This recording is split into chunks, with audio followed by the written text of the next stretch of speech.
জানিয়ে দেব সর্বশেষ আপডেট বাংলা সংবাদ। শুরুতেই শিরোনাম। দেশ ছাড়ার প্রস্তুতি নিচ্ছেন আওয়ামী লীগ সরকারের সুবিধাভোগী 200 ঊর্ধ্বতন পুলিশ কর্মকর্তা। প্রধানমন্ত্রীর দেশ ছেড়ে পালানোর পরিকল্পনা ফাঁস করল পিনাকি ভট্টাচার্য। এ বিষয়ে থাকছে গুরুত্বপূর্ণ প্রতিবেদন। এরপর থাকছে মার্কিন যুক্তরাষ্ট্রের ভিসা নিষেধাজ্ঞা শুরু, স্টেট ডিপার্টমেন্টের 7 শ্রেণীর ব্যক্তির তালিকা প্রকাশ। সবশেষে দেখবেন ডক্টর ইউনূসকে নিয়ে ক্ষিপ্ত আমেরিকা, আন্তর্জাতিক মহলের চাপে তত্ত্বাবধায়ক সরকার হচ্ছেন প্রফেসর ইউনূস। এতক্ষণ শুনছিলেন সংবাদ শিরোনাম, এখন থাকছে বিস্তারিত। দেশ ছাড়ার প্রস্তুতি নিচ্ছেন আওয়ামী লীগের সুবিধাভোগী 200 ঊর্ধ্বতন পুলিশ কর্মকর্তা। এরই মধ্যে মার্কিন যুক্তরাষ্ট্র, কানাডা, যুক্তরাজ্য, ফ্রান্স, জার্মানি সহ ইউরোপের বিভিন্ন দেশে ভিসার আবেদন করেছেন তাদের অনেকেই। গোয়েন্দা সংস্থা ও বিভিন্ন সংস্থা থেকে জানা গেছে, ফেব্রুয়ারির প্রথম সপ্তাহ থেকে ভিসার আবেদনগুলি করা হয়েছে। এই তালিকায় ঢাকা মেট্রোপলিটন পুলিশ, ডিএমপি, সদ্য বিদায়ী কমিশনার ও অতিরিক্ত আইজিপি, ডিআইজি ও অতিরিক্ত ডিআইজি সহ এমপি মর্যাদার বেশ কয়েকজন কর্মকর্তা রয়েছে। তবে সংখ্যার দিক থেকে 20 থেকে 25 ব্যাচের কর্মকর্তাদের আবেদনের পরিমাণ বেশি, আর বেশিরভাগ কর্মকর্তার পছন্দের শীর্ষে রয়েছে আমেরিকা ও কানাডা।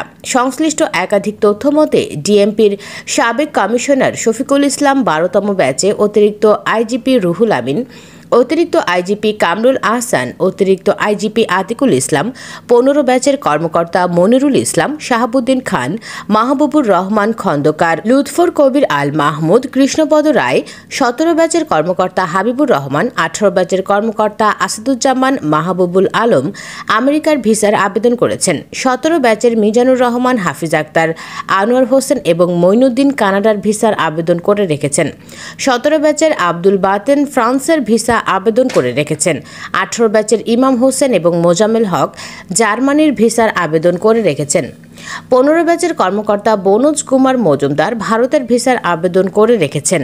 দেশ ছাড়তে প্রস্তুতি নিয়ে কর্মকর্তাদের পছন্দের শীর্ষে আমেরিকা, কানাডা হলেও অনেকে জার্মানি, যুক্তরাজ্য, সুইজারল্যান্ড, ফ্রান্স, পর্তুগাল, গ্রিস, তুরস্ক, থাইল্যান্ডের ভিসা আবেদন করেছেন। তবে ইতিমধ্যে কতজন ভিসা পেয়েছেন তা এখনও নিশ্চিত হওয়া যায়নি। গোয়েন্দা সূত্র জানায়, গত 14 বছর ধরে ক্ষমতাসীন আওয়ামী লীগের আমলে পদ, পদবি, অর্থবিত্ত অর্জন এবং ক্ষমতার অপব্যবহারকারীর পুলিশ কর্মকর্তাদের মধ্যে এক ধরনের আতঙ্ক বিরাজ করছে কিছুদিন ধরে। উল্লেখ্য, নানা দেশে ভিসার আবেদন করা পুলিশের ঊর্ধ্বতন কর্মকর্তাদের বেশিরভাগই গত 1 যুগ ধরে অতি উৎসাহী হিসেবে বিরোধী দল মতের ওপর দমনপীড়ন জানিয়েছেন। পিনাকি ভট্টাচার্য বলেন, বাংলাদেশকে একেবারে ডুবিয়ে দিয়েছে হাসিনা। বিদেশি ঋণ দিয়ে বাংলাদেশের বিদেশি ঋণ গত 10 বছরে মানে হাসিনার বিনা ভোটের আমলে 3 গুণ বেড়েছে। এখন মোট ঋণের পরিমাণ $96 বিলিয়ন, যা বাংলাদেশ ব্যাংকের রিজার্ভের তুলনায় 4 গুণ বেশি। তাহলে আমাদের আশেপাশের দেশগুলোর বৈদেশিক ঋণ গত 10 বছরে কত গুণ বাড়ছে একটু দেখে নেই। বাংলাদেশের ঋণ বাড়ছে 3 গুণ, পাকিস্তানের ঋণ বাড়ছে 101%, ইন্ডিয়ার বাড়ছে 83%, আর দেউলিয়া শ্রীলঙ্কা 119% ঋণ বেড়েছে। বাংলাদেশে বৈদেশিক ঋণের হার শ্রীলঙ্কা থেকে বেশি গুণে বাড়ছে। হাসিনা বিরাট চমৎকার হিসাব করে রেখেছে। 2024 সালে ঋণ শোধ করার জন্য ঋণের পরিমাণ রেখেছে খুব কম। 2024 সালে ঋণ শোধ করতে হবে $3.28 বিলিয়ন, 2025 সালে শোধ দিতে হবে $4.02 বিলিয়ন। হাসিনা চালাকি করে ঋণ শোধের কিস্তি করছে, আস্তে আস্তে বাড়িয়েছে। হাসিনা তেল কিনতে পারছে না, রপ্তানি আয় কমছে, তাই হাসিনা এক্সট্রা লোন শোধের টাকা পাবে না, তাই সে বিদেশে পালাবে। পালানোর আগে দেশের যেটুকু যা আছে সেটুকু সুটকেসে নিয়ে ভাগবে। আমার আর আপনার ওপর ঋণের বোঝা বয়ে বেড়াতে হবে। শুধু আমরাই না, আমাদের ছেলেমেয়েরাও এই ঋণ শোধ দেবে। হাসিনার আকামের কাফারা আমাদের এভাবে দিতে হবে প্রজন্মের পর প্রজন্ম ধরে। তবে ওই টাকাও ফিরিয়ে আনা সম্ভব, একটু সময় লাগবে। বিশ্বের নতুন রাজনৈতিক মেরুকরণে বাংলাদেশ বৃহৎ শক্তিধর দেশগুলোর আগ্রহের কেন্দ্রবিন্দু হয়ে উঠছে কিনা তা নিয়ে নানা মত আছে। আন্তর্জাতিক সম্পর্ক বিশ্লেষকদের কেউ কেউ মনে করেন, বাংলাদেশের ভৌগোলিক অবস্থান, সম্ভাবনাময় অর্থনীতি এবং বঙ্গোপসাগরের প্রতি বৈশ্বিক আগ্রহ, এসব কারণে রাজনৈতিক মেরুকরণের নতুন ক্ষেত্র হচ্ছে বাংলাদেশ। এর সাথে দ্বিমতও আছে। বিশ্লেষকদের আরেকটি অংশ মনে করছেন, বাংলাদেশ নিয়ে শক্তিধর দেশগুলোর আগ্রহ থাকলেও সেটা খুব বেশি নয়। বাংলাদেশ নিয়ে সম্প্রতি যুক্তরাষ্ট্র, চীন এবং রাশিয়া যেসব তৎপরতা এবং বক্তব্য দিয়েছে তাতে মেরুকরণের আভাস পাওয়া যাচ্ছে। নির্বাচন নিয়ে বর্তমান সরকারের ওপর যুক্তরাষ্ট্রের চাপ দৃশ্যমান হলেও চীন এবং রাশিয়ার অবস্থান যুক্তরাষ্ট্রের সাথে সামঞ্জস্যপূর্ণ নয়।